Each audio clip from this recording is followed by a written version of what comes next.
Hello, my name is Sophie Rain and I'm a PhD student in the Department of English Literature and Creative Writing at Lancaster University. This session will focus on Hard Times by Charles Dickens, published in his journal Household Words in instalments in 1854. More specifically, the aim of this workshop is to explore the relationship between fact and fiction in the narrative and through the paratext. Reading this text as a periodical and taking account of how it was published in a serial format alongside non-fiction pieces also raises discussion over how Hard Times can be read as a commentary on the value and limitations of merging fact and fiction.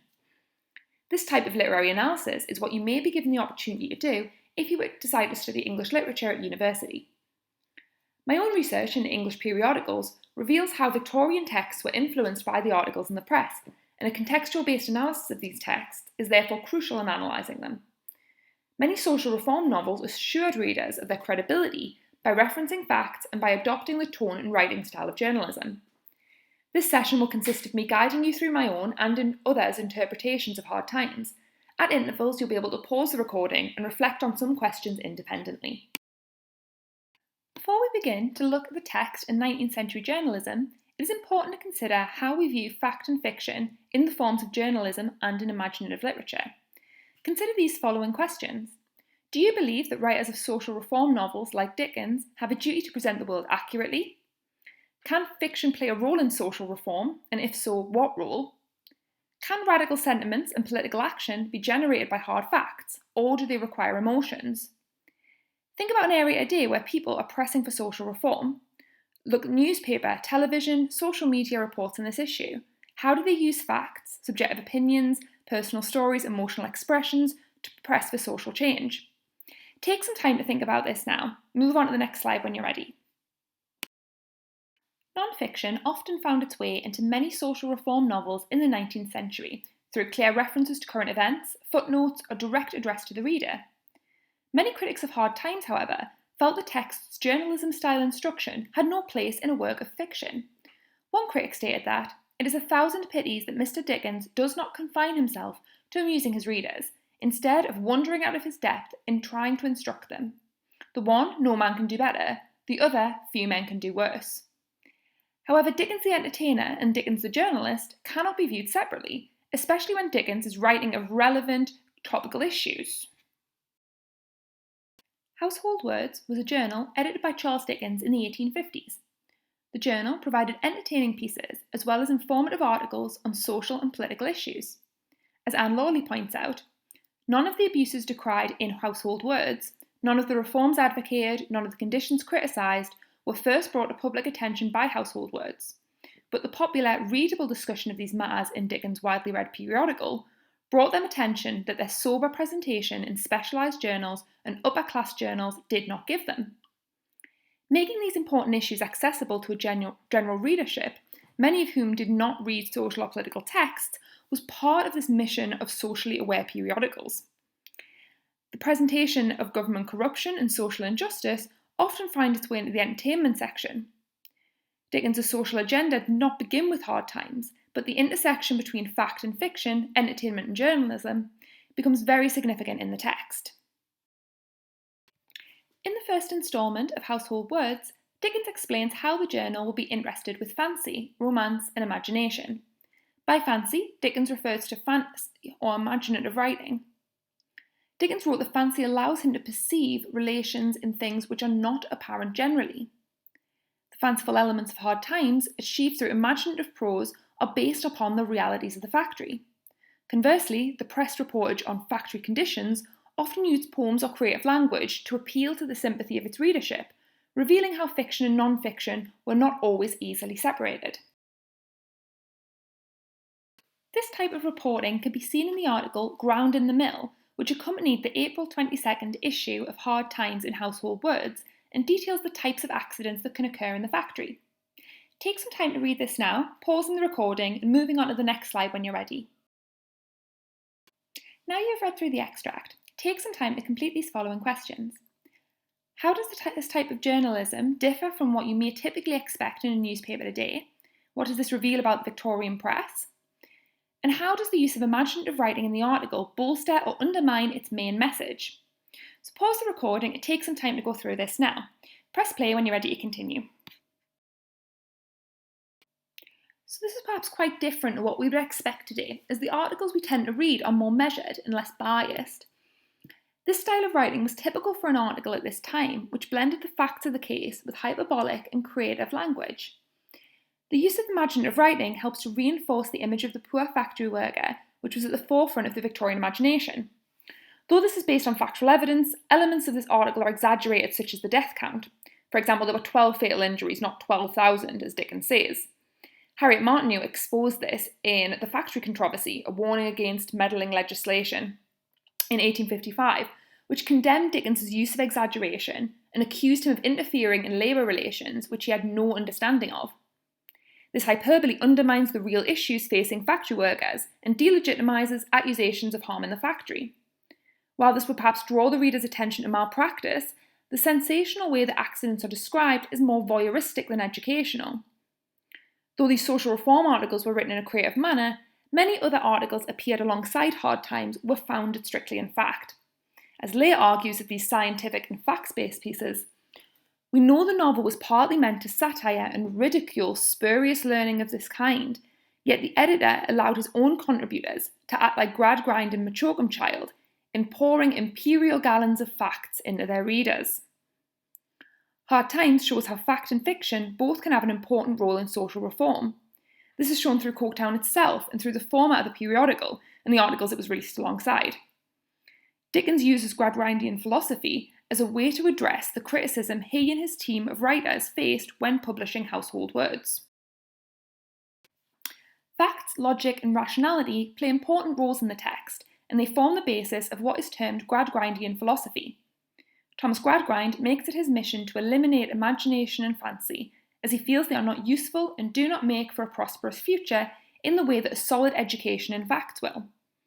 He imposes these beliefs on his students and his children, Tom and Louisa. We can see his ideas in this extract. Now, what I want is facts. Teach these boys and girls nothing but facts. Facts alone are wanted in life. Plant nothing else and root out everything else. You can only form the minds of reasoning animals upon facts. Nothing else will ever be of any service to them. This is the principle on which I bring up my own children, and this is the principle on which I bring up these children. Stick to facts, sir. Looking at this extract, consider the following questions. Why are facts the only thing useful to the people of Coketown? What does this say about the nature of life, living, and livelihood? What parallels begin to emerge between the factory and the classroom? For example, assembly lines, mechanisation, material productions, input and output. And what is Dickens suggesting about this factory town and industrialisation more broadly? How do they change values, priorities, and ideas about life? Pause the recording now and press play when you're ready to continue. So here are some of my ideas. For Gradgrind, facts are useful to the people of Coketown, as it will help them secure paid work in an industrial society, as they will not be distracted by creativity or sentimentality. When he educates the children, his focus is on ensuring that they become adults as quickly as possible, so that they can become productive members of society. Fancy and imagination, the domains of childhood and romantic poetry, are not deemed useful, as they do not fit into Gradgrind's pragmatic, mechanistic, money-making worldview. As you can see on the slide here, as Gradgrind leads his children Tom and Louisa away from the circus, the classroom becomes a factory where Gradgrind discusses forming the minds of the students, whom he refers to as animals, into fact-filled, fancy-free, employable humans. He does not acknowledge their uniqueness, quashes independent creativity whenever it presents itself, and treats them as though they were machines. This is similar to the way the factory workers were viewed by factory owners, a view heavily critiqued in the social reform literature at the time. The monotonous teachings of the classroom are replicated in and prepare children for the monotonous labour of the factory, suggesting that how for the industrial working classes, life is a tedious and difficult cycle, where imagination, emotion and creativity have no place, but would only interfere with assembly line production. The significance of facts in this industrial town shows that Gradgrind's philosophy is based upon capitalist ideology, which prioritises a compliant, rule-following workforce. Imagination and wonder can lead individuals to consider bettering their position or thinking of alternative lifestyles. We can see this when Gradgrind discourages Sissy Jupe from speculating about her father's return, as it is not conducive to dwell on emotions. Dickens suggests here that suppressing independent thought in education produces generations of labourers unlikely to challenge authority or reach beyond their station in life. The values and priorities of life change as emotionally repressed family members are unable to communicate and are alienated from one another. The regimented, sentiment-free mentality seen in the workplace and in the schools seeps into domestic life, and we can see the damage caused by prioritising productivity and practicality over happiness and aspiration.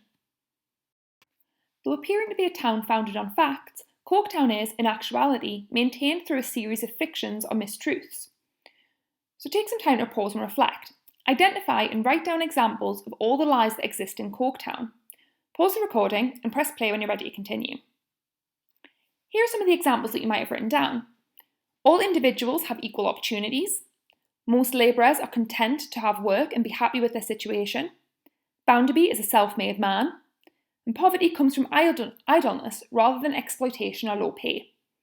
Over the next few slides, we will look at the fictions of Coketown to show how fiction and facts are politicised both in the novel and in the serialised publication of the text. One of the lies that is spread around Coketown is the idea that all individuals are given equal opportunities, as shown in this conversation between Bitzer and Mrs. Sparsit, in which Bitzer explains that it's improvidence that causes poverty rather than circumstance. So he says that gratuity which I received at Christmas, ma'am, I never touch it. I don't even go the length of my wages, though they're not high, ma'am. Why can't they do as I have done, ma'am? What one person can do, another can do. This again was among the fictions of Coketown. Any capitalist there who had made £60,000 out of sixpence always professed to wonder why the other 60,000 nearest hands didn't each make £60,000 out of sixpence, and more or less reproached them every one for not accomplishing that little feat. What I did you can do. Why don't you go and do it? So what Bitzer claims here is observable fact Dickens shows to be an impossibility. So have some time to think about these questions. Why is what Bitzer claims inaccurate? What fact could you use to refute it as fact? What is Bitzer implying about those who are not as rich as himself? What is the purpose behind this fiction of Coketown? Who benefits from spreading this information? And do you see this kind of rhetoric anywhere today, and where? What criticisms would you perhaps make of this? So pause the recording now and work through some answers, moving on to the next slide when you're done. The main fallacy is that if Bitzer is able to live in a relative financial comfort by not spending all of his income, anyone should be able to. The vast gap, though, between his income and the income of his workers would have meant that they could not afford most of the comforts he enjoys, even if they spent their wages many times over. This fallacy maintains sharp economic inequality and is also easily falsified due to mathematical impossibility. The average labourer would make around 3 shillings and 9 pence for a 10-hour working day in the mid-1860s. Looking at the yearly expenditure for a sales clerk on the slide, it is clear that Bitzer would struggle to survive on the average labourer's wages. The novel also shows many individuals struggling despite having a frugal lifestyle and good work ethic, as epitomised by the long-suffering Stephen Blackpool. The readers of Household Words would have been familiar with articles dealing with factory conditions and conditions of the labouring classes generally, since the periodical in which they were reading, Hard Times, also published information on this. Bitzer neglects to consider different characteristics, opportunities and advantages that he may have had over someone less fortunate. Bitzer is spouting another myth of poverty here, though it is his implication that those who are not as fortunate as he is are idle or feckless. The main purpose behind this fiction is to perpetuate the myth of the self-made man, which gives the labouring classes reason to A. Continue working in the hope of eventual prosperity, and B. Accept their circumstance as a mark of their own failure due to the widespread belief that equal opportunities exist, as Bitzer and characters like him perpetuate. The main characters who benefit from this misinformation are the capitalists in the novel, who are ensuring that their workforce is complacent and compliant. This also serves the capitalists, as they are able to boast of their achievements as they claim result from their own hard work, frugality and ingenuity. You may have noticed this type of rhetoric in the way the media represents working class individuals today, or those that are unemployed. Television series such as Benefits Britain, Life on the Dole perpetuates the myth of the unemployed being largely lazy or exploiting the welfare system, rather than focusing on economic systems which do not allow for social and financial mobility. One of the main fictions of Coketown is Bounderby's origins.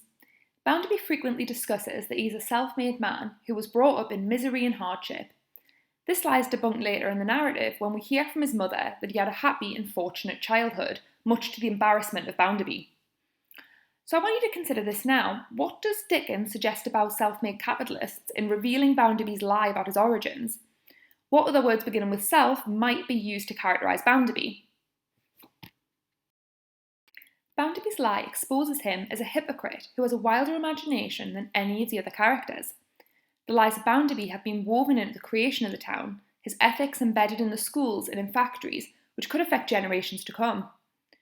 Coketown must try now and establish its own values, independent from the fabricated experiences of one powerful man. Dickens suggests that self-made capitalists are rare, if not non-existent, and that this is an unrealistic expectation to impose on most people. So rather than perpetuating self-reliance and enterprise, Dickens promotes a more socialist ideology, in which there is recognition that some have greater obstacles to overcome which can lead to financial barriers. Dickens criticises the myth of the self-made man as a way to control the working class labourers, rather than motivating and inspiring them. And rather than being self-made, Bounderby is exposed as self-important, self-centred and self-righteous. The economic class division is further reinforced by Bounderby's praise of the factory workers for submitting to it and condemnation of anyone who objects to it. He says of them, "They are the finest people in the world, these fellows are. They have got the gift of the gab they have. They only want to have their rights explained to them, they do. But I tell you what, show me a dissatisfied hand and I'll show you a man that's fit for anything bad, I don't care what it is." By attaching consent to economic exploitation and inequality to being a fine person, and dissatisfaction with the state of affairs as being a bad person, Bounderby co-opts systems and beliefs about good and evil for an economic system that benefits him and deprives his workers. Take some time to pause and reflect about how we can relate this to our modern society. Can you think of social or political discourses today where people have been praised as being very fine people for supporting systems of inequality or condemned as bad for protesting against them? Have our discourses changed from these since mid-Victorian England, and if so, how? Press pause and press play when you're ready to continue. Though characters such as Gradgrind constantly remind the reader of the importance of fact above all else, the narrator shows the benefits and enjoyment that can be derived from fancy. David Sonstrom says that the narrator rides circles of fancy around the Gradgrinds of the world to make them dizzy. Machines become elephants, smoke becomes a snake, a factory becomes a fairy palace, a face, a medallion. No tabular mentality can achieve control in such a verbal environment, but the narrator, and we, who are used to such talk, we equestrians who can keep our balance in a living, changing world, can appreciate the imaginative spin and the discomforting of the enemy. So take some time now to pause and reflect. The enemy, we may assume, relates to Gradgrind and Bounderby in the novel. Who else might Dickens be trying to discomfort? Pause the recording now and press play when you're ready to continue. So if we view hard times as a partial response to criticism of household words, it could be suggested that the use of overly descriptive or rich imagery was for the benefit of Dickens's critics. Many critics have argued that Dickens's social problem novels should be ultimately grounded in fact, or that his political commentary should be removed altogether. The use of fantastical imagery in Hard Times, in a largely realistic novel, based on current issues, shows how fact and fiction are interrelated. Dickens's blending of fact and fiction, however, is not as self-serving as Bounderby's. As Paul Edward Gray states, Dickens asserts an unusually specific correspondence between his fictional world and the world of argument and debate in which he lived. His impatience with the abuses that he perceived around him compelled him to mingle external appeals with the internal laws of his fictional world to waive, in essence, the novelist's freedom with the strictures of logic and evidence. According to Gray, the nobler cause of Dickens gives him license to merge fact and fiction in creative ways. Though Dickens's contemporaries argued that Hard Times' presence in household words rendered it more of a piece of journalism and not sufficiently amusing for its readers. This novel and other social reform novels were fictions aimed at changing the real world and redressing inequalities.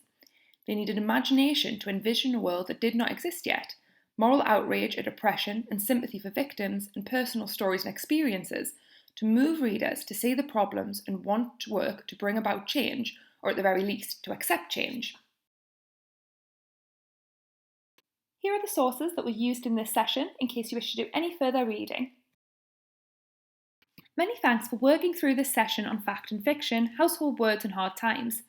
I hope this has encouraged you to analyse texts in relation to their historical context and in relation to its form. The serialisation of Hard Times is how most Victorian readers would have experienced it, and it is crucial to examine not only the narrative, but the events which occurred around this, which allow for a more holistic reading of the text. For further information about studying English literature at Lancaster University, please follow the link on the slide. Thank you.